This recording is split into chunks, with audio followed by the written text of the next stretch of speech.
नमस्कार। जब भगवान श्री कृष्ण महाभारत का युद्ध रोकने के लिए अंतिम प्रयास के रूप में शांति प्रस्ताव लेकर हस्तिनापुर पहुंचे, तब दुर्योधन ने 56 प्रकार के व्यंजन यानी 56 भोग बनवाए ताकि वह भगवान श्री कृष्ण को प्रभावित कर सके। लेकिन ईश्वर तो ईश्वर ठहरे, वे तो सबके मन की बात जान लेने वाले अंतर्यामी हैं। वे दुर्योधन का निमंत्रण प्रस्ताव ठुकराकर सीधे पहुंचे विदुर के घर, क्योंकि विदुरानी का भगवान श्री कृष्ण के प्रति अपार स्नेह था। उन्हें देखकर वह अपनी सुध-बुध खो बैठी और जब प्रभु ने कहा, विदुरानी मुझे बहुत जोरों की भूख लगी है, तो वह तुरंत केले लेकर आई और उन केलों को छीलने तो लगी, लेकिन उसका ध्यान भगवान श्री कृष्ण की ओर से हट ही नहीं रहा था। और फिर तो वह बिल्कुल ही सुध-बुध खो बैठी। अब बेसुध होकर विदुरानी केले फेंकने लगी और केलों के छिलके प्रभु को खिलाने लगी। लेकिन कमाल इस बात का था कि माधव भी बहुत चाव से छिलके खाते रहे। जब विदुर जी घर आए और उन्होंने यह अद्भुत दृश्य देखा, तो वे भाव विभोर हो गए और बोले, अरे बाबरी, ये क्या कर रही है? केलों की बजाय छिलके खिलाए जा रहे हैं। तू रसोई के भीतर जा, भोजन की व्यवस्था कर। माधव को केले मैं खिलाता हूँ। और विदुर जी प्रभु को केले खिलाने लगे। अभी खिलाने शुरू ही किए थे कि प्रभु बोले, विदुर जी, आपने केले तो मुझे बड़ी सावधानी से खिलाए, पर जाने क्यों इनमें छिलकों जैसा स्वाद नहीं आया। उधर जब दुर्योधन को इस घटना का पता चला, तो भगवान श्री कृष्ण को ताना मारते हुए बोला कि हे केशव, मैंने तो आपके लिए 56 भोग बनवाए, पर आपको तो केले के छिलके ही पसंद आए। तब भगवान श्री कृष्ण ने कहा, कोई किसी के यहाँ का भोजन केवल 3 कारणों से ग्रहण करता है। पहला भाव, दूसरा अभाव, तीसरा प्रभाव।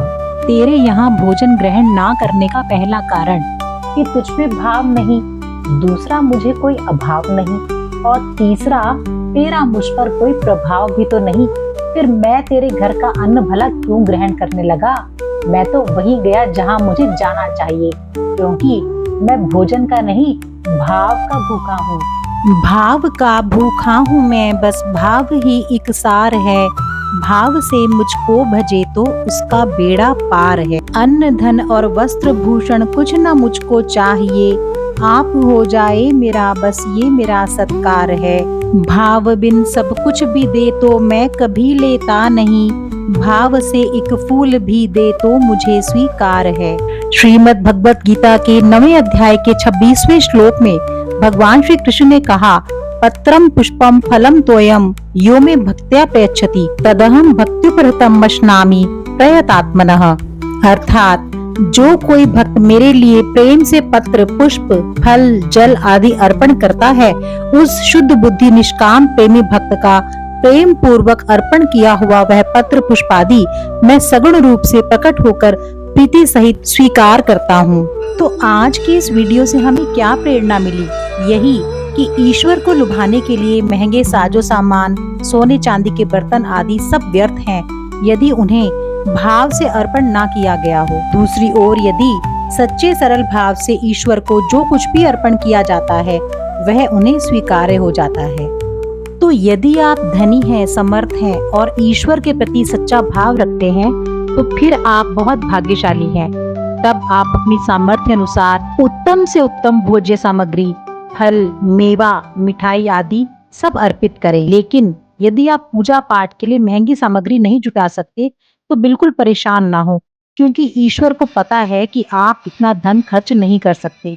तो फिर चिंता छोड़िए और जो है उसी को अर्पण कीजिए और आनंद मनाइए। तेरा तुझको अर्पण क्या लागे मेरा।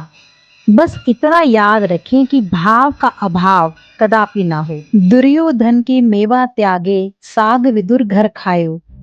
ओम नमो भगवते वासुदेवाय। राधे राधे।